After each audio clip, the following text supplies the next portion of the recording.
Good morning, High Tides. Happy 2018 to everyone. There's lots and lots going on in the world.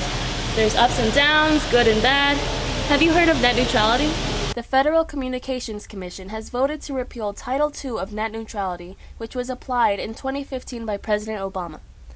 Despite bipartisan support for the regulation, the vote was split 3-2 along party lines. Net neutrality is the policy that ISPs, or Internet Service Providers, should treat all Internet data the same. They cannot discriminate users by content, website, platform, application, or method of communication. Without net neutrality, this means that an ISP, let's say Comcast, cannot favor Hulu over Netflix. The Trump administration's FCC chair, Ajit Pai, says there has been no evidence of ISPs being biased. And he said repealing the regulations will create a more competitive free market. This has been proven to be false. Big businesses have shown us that they can't be trusted with basically anything. When we look at it historically, whenever there is a business monopoly or a few businesses in control of a resource, they tend to basically take advantage of their power and misstrew that power. It's the same thing with the internet. We can call the internet the new railroad or the new large industry of our generation, and we're giving unregulated control of that industry to a small amount of companies. So it's dangerous, and I'm worried about it. And that distrust is warranted. In 2014, Comcast had slowed Netflix down, claiming that Netflix takes too much bandwidth, and only restored speeds after Netflix paid Comcast. It has also been known that ISPs like Comcast, AT&T, Verizon, and more have run pseudo-monopolies even before the regulations, which is why our internet speeds are one of the slowest in the first world countries. These companies have achieved greater power by lobbying Congress. The issue is bipartisan, as a majority of both parties support the regulations.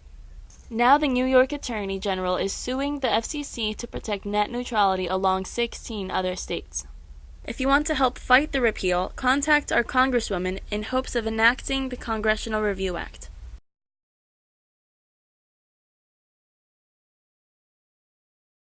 The future will only tell. High Tides, you must be aware of the Internet's guiding principle. High Tides, there are some great films to see over the holidays. Here are some of them. As we fall into the winter, we encounter many interesting movies that we have headed our way. First off, we have an interesting film, Downsizing. Downsizing is a 2017 American science fiction film directed by Alexander Payne and written by Payne and Jim Taylor. The film tells about a couple who undertake a procedure to shrink their bodies so they can start a new life in a new community. Up next, we have Pitch Perfect 3. Pitch Perfect 3 is a 2017 American musical comedy film directed by Trish Sy and written by Kay Cannon. Also coming out, Jumanji, Welcome to the Jungle. When 4 high school kids discover an old video game console with a game they've never heard of, Jumanji, they are immediately drawn into the game's jungle setting, literally becoming the avatars they choose.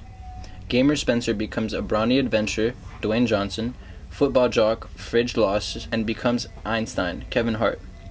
Popular girl Bethany becomes a middle-aged male professor, Jack Black, and Wallflower Martha becomes a badass warrior, Karen Gillan.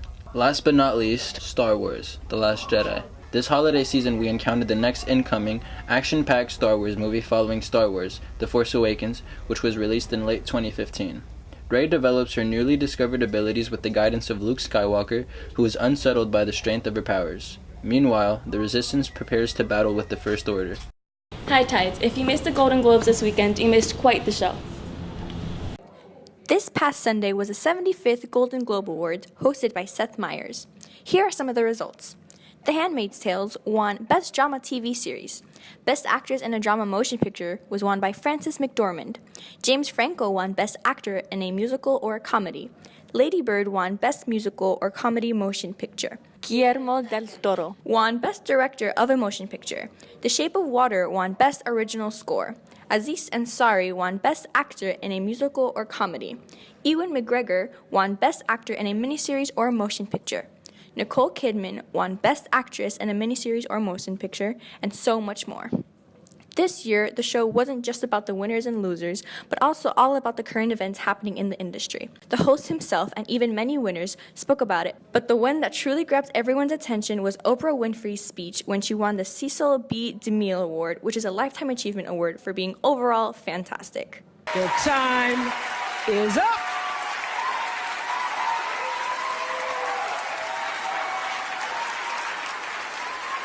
And I just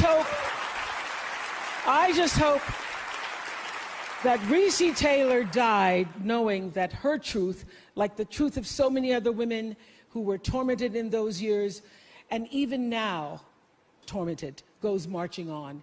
It was somewhere in Rosa Parks' heart almost 11 years later when she made the decision to stay seated on that bus in Montgomery.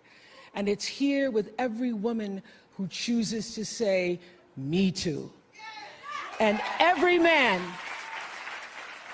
man who chooses to listen. Her speech shows how hopefully the future of the industry and the world in general will become better for women of all shapes and sizes.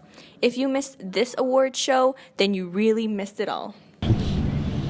There were winners and losers, but at this Golden Globes there was a message. There will be no more tolerance of sexual abuse in the workplace.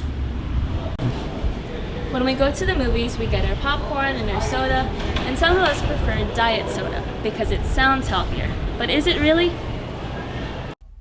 Diet soda, known to be a healthier alternative to regular sugar-filled sodas. However, diet sodas have more cons than you think. Unlike regular soda, diet soda gets its flavors from artificial sweeteners, not natural sugar.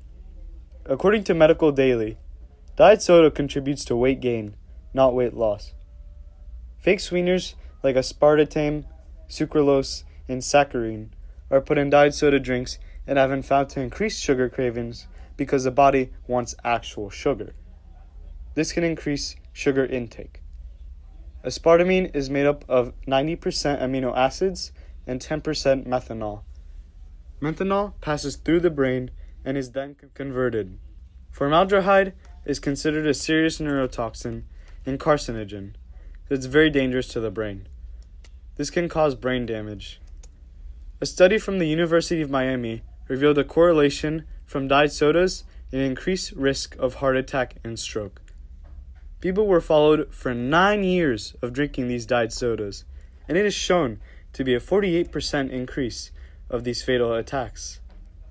Correlation does not equal causation. However, it is interesting data. It's amazing when you think a sugar-free diet is worse than the sugar alternative. High tides. Slow down on the diet sodas and try to drink more water. High tides. Be aware of what you eat and drink. It may taste good, but not be good for you. Have a great and long weekend.